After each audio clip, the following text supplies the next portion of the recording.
Let's just take a ride along the bay. We don't need to work, we can sit around and play. I've been waiting for so long to get away with me. So I'm sure some of you have noticed some YouTubers, Michael Tobin, claiming to have spent 1,000 hours with the new Pocket 6K Pro. And honestly, that is quite an accomplishment. Let's do some basic math real quick and just show how much of an accomplishment this is. So 1,000 hours is actually 41.6 days. And I think it's been about 3 months since the Pocket 6K Pro was released. That's about 13.8 days or 331.2 hours you'd have to hit a month, right? So in the past 3 months, there were about 91 days. And to reach 1,000 hours in 91 days, you would have to spend about... Numbers, what are they? Can you say? 10.9 hours a day filming. Incredible feat. I mean, hats off to you, sir, for taking 10 hours a day for 91 days straight to film and work with the Pocket 6K Pro. I really feel bad for your hard drives and your sanity. Okay. Now, don't worry, this is a serious video about my experience with the Pocket 6K Pro. We will get to that here in a second, so don't you worry. And now that I've had my fun with Michael Tobin, I am really, honestly, guys, just poking fun at him, and I respect him a lot for his content and his review of this camera. I think it's really well put together. In fact, I've actually linked this video below in the description, and you should definitely check it out as he looks things from a different perspective than mine, more of a cinematographer's perspective. In my video, I will be discussing some experiences I've had with the Pocket 6K Pro so far that are probably different viewpoint than most other camera users would have. So be sure to watch this video as well and see the incredible 1 million seconds I spent using this camera so far.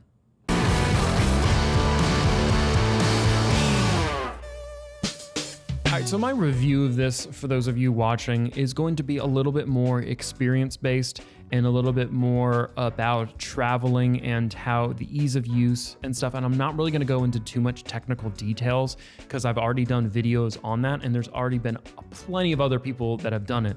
I'm kind of looking at it from the perspective of a traveler, a person who loves to shoot documentaries, run and gun style stuff, and how well it works in that environment and how well it's worked for me.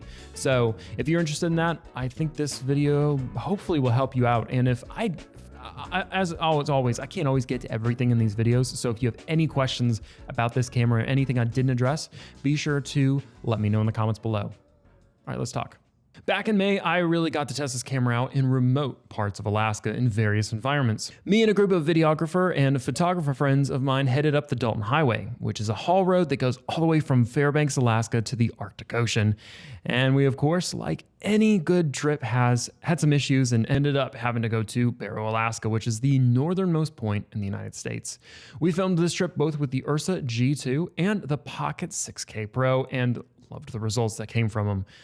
Be sure to check out that travel documentary we made. I've actually included the link in the description for you. And the reason I bring that up is that a lot of footage in this video now is from that trip where I really got to push the camera and see what it could do. I really wanted to take it somewhere different and out of the way and super remote to really see what the camera could do. So let's talk about things I liked and didn't like about this camera traveling on this remote road with it.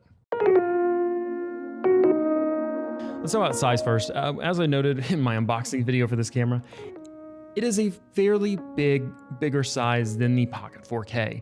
And that's probably due to it having an ND filter, a bigger sensor, and also the EF mount.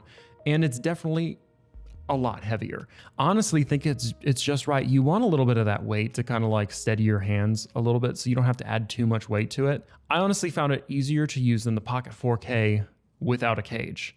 For the Pocket 4K, I really have to have a cage put to be able to use it well. And I really felt like the 6K Pro had enough on it where, if you needed to in a pinch, you could, which I did the entire trip, was just throw the solid state drive behind the screen to hold it. Because when I had gone on this trip, they had yet to release any rigs for it. But honestly, like if I had to take this on a trip and throw it in a backpack and I didn't have a rig for it, I could easily shoot with this. And I feel like I'd have to take less than I would with my Pocket 4K.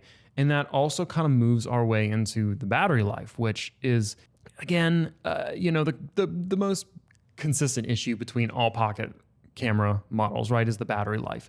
Yeah, I think I got about a good 30 to 45 minutes on it, depending on what I was doing, and sometimes maybe even a little more. So it's definitely better than like the 20 minutes you'd get on a Pocket 4K with those LPE6 batteries. These batteries were way better. Believe me, I will shoot with V-mount batteries until the day I die. But if I needed to in a pinch and I just needed this, I can totally go with how long the batteries lasted for this. And it lasted long enough for some like 30-minute time lapses that I did for this trip. And we'll get into some of the time lapses later on this video.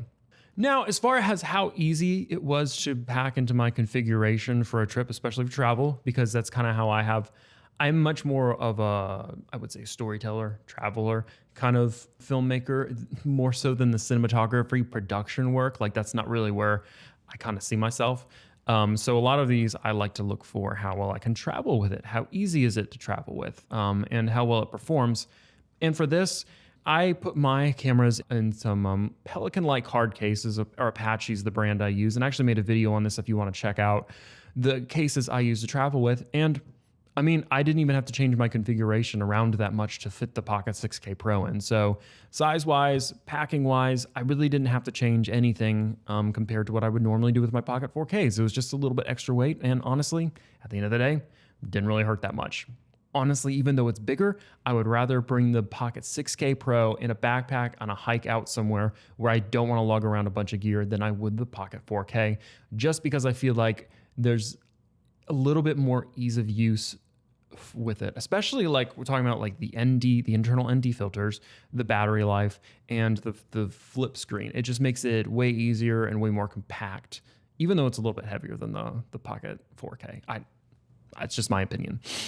As far as traveling with it, I really haven't had any problems with it per se. I mean, it survived a good amount of elements during this trip, and I filmed with it in the rain. I filmed with it in the snow. I filmed with it close to 0 degrees Fahrenheit, and the camera worked great.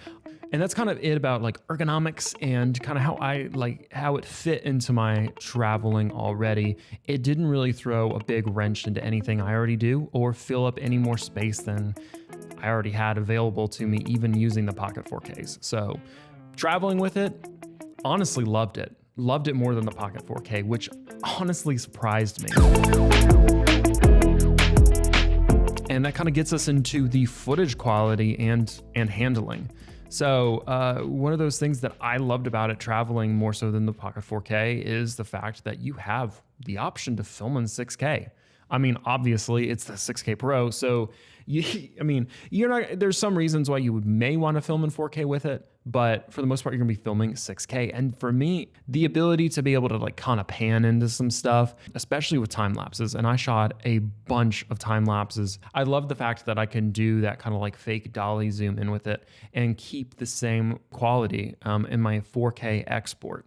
So the time lapses, excellent. The detail for them, I mean, looks great. And I filmed on a variety of different lenses. I filmed on a Sigma. I filmed on some other Canon lenses. I filmed on some old vintage lenses. So I really tried a bunch of different glass for this camera.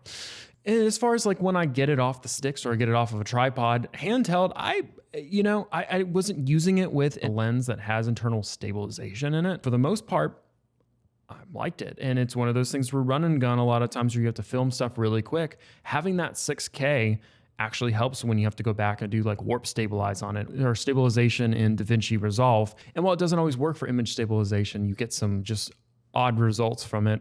I mean, the handling and stuff for run and gun shoots in the wilderness where you can't bring everything and you can't have like full production setups. Great, loved it. I know this camera has the EVF option for it, or the viewfinder for it. I really have no interest in the EVF. I've never really had an interest in an EVF, and I'll probably get flack for saying it's another piece of equipment to have to take along. Granted, I would rather use an EVF than I would an external monitor because again, I travel, I try to figure out the most compact builds that I can while I'm traveling, and an EVF would be better than having to bring an extra battery and then mount a an external monitor on it and have all this equipment in a car and stuff that I have to deal with every time I pull the camera out. I literally just want to pull the camera out, turn it on, go, and not have to deal with a bunch of other stuff attached to it. So maybe the EVF, if I was doing like a shoulder mount or something with it, would be helpful. But honestly, like, I don't know, it has the tilt screen. Like, I didn't even really need the tilt screen on the Pocket 4K for how I film. I didn't really feel like it kept me from being extra creative. It's cool that they offer it. I'm sure it's great for those who are in production work and need it for like a shoulder rig. I don't personally need it. So for me, I didn't even think about it this entire trip. Let me know though if you think I'm wrong about the EVFs, because again, like I said, I've never been one to really use them. Even in photography, I'm not really a good photographer. And honestly, that's probably because I wear glasses, so it's a little bit harder for me. The next thing would be, as far as handling and stuff, was the ND filters. And this is another thing, like I mentioned before, it's just one less thing to have to take with me. One less thing to have to like adjust on it and a screw onto the lens. And I'm sure you can pack them with the lenses and stuff, but it's just one less thing for me to worry about. It's already in the camera. I don't have to sit there and adjust something. I can hit a button, switches the exposure for me. It switches the ND filters. It's so nice. Also, ND filters can be incredibly expensive, like really good ones that don't affect the color of the video. Because a lot of times with the Pocket 4K, you can get weird color or white balance issues because of the ND filter on it. It looks fine in camera, and then you get back and it's like, why is my footage this odd green tint? Or why is my footage not looking right? But the color's off because either the ND filter's not all that good, or who knows why. No color shifting, came out exactly how I'd expect it to, and it keeps you from fumbling around and having to make sure you don't scratch up an ND filter on the end of your lens. Here's some cons and some negatives that I've noticed, and it might just be me needing to figure out or filming in some extreme places that I did. The footage can turn out a little bit darker than it actually looks on the screen, even again with the false colors properly exposed.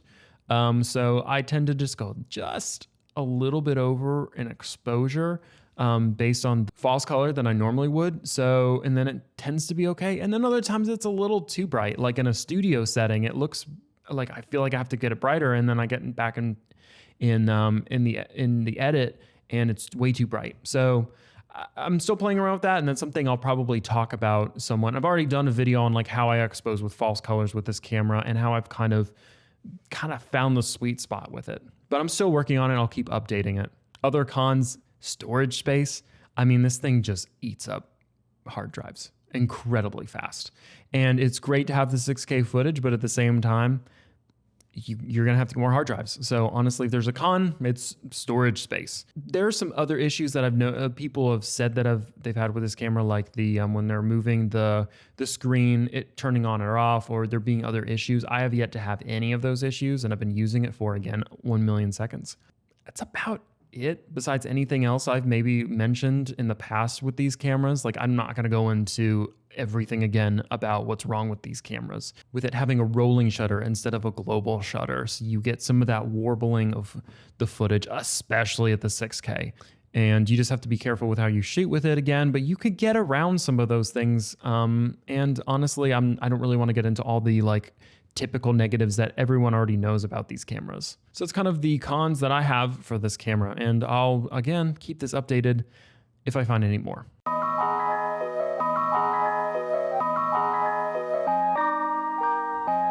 So this kind of brings it down to, will I continue to use this camera after using it now that even though I own a Pocket 4K, an Ursa G2, where does the 6K Pro fit in my arsenal of cameras? And for me, it fits in perfectly with the 4Ks.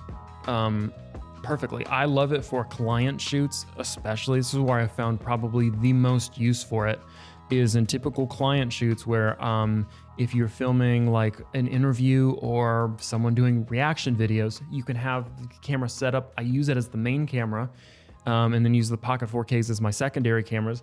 That way, because I can punch in and out and get multiple angles from just the one shot. To me, that's kind of where I see it along with the Pocket 4K. I think it might even like advance past some of my travel using the Pocket 4K for like my main travel cameras, because the compactness of it. I honestly still think that the Pocket 6K Pro, if you're going to buy a new Blackmagic camera, is really the future of the cameras. Don't get me wrong. If all you can do is buy a Pocket 4K, and that's what you already have an arsenal of MFT lenses, buy the Pocket 4K. That camera is incredible. I will probably continue to use that camera, like I've said in other videos, for like 5 or 10 more years, just because of how much I love it. The 6K Pro to me is it's an advancement of that. It adds some features that I think help make these cameras make more sense for the everyday user, whether it's the ND filters and the internal ND filters and having that 6K Pro footage. I highly recommend it. But as always, do your research on it. If you're kind of on the fence about it, make sure you rent it out. Talk to someone else who owns it and see what they think about it, because everyone's gonna have a different experience with this. Everyone needs something different out of a camera. And just because it fills all of my needs, it might not fit all of your needs, as I always say. So be sure to test it out before that. And that about wraps up my experience with this camera so far. And I will definitely keep updating all of you with new things I find out about it throughout the year. I'm also currently working on a masterclass for the 6K Pro. We did one for the Pocket 4K, and we're kind of doing one for this camera as well. And it's essentially a searchable video manual for this camera that tries to get you all the information you need or connected with the other content that can help you get there. It's been great talking with you guys. Thanks for letting me poke a little bit of fun at Michael Tobin, and I'll see you guys in the next video.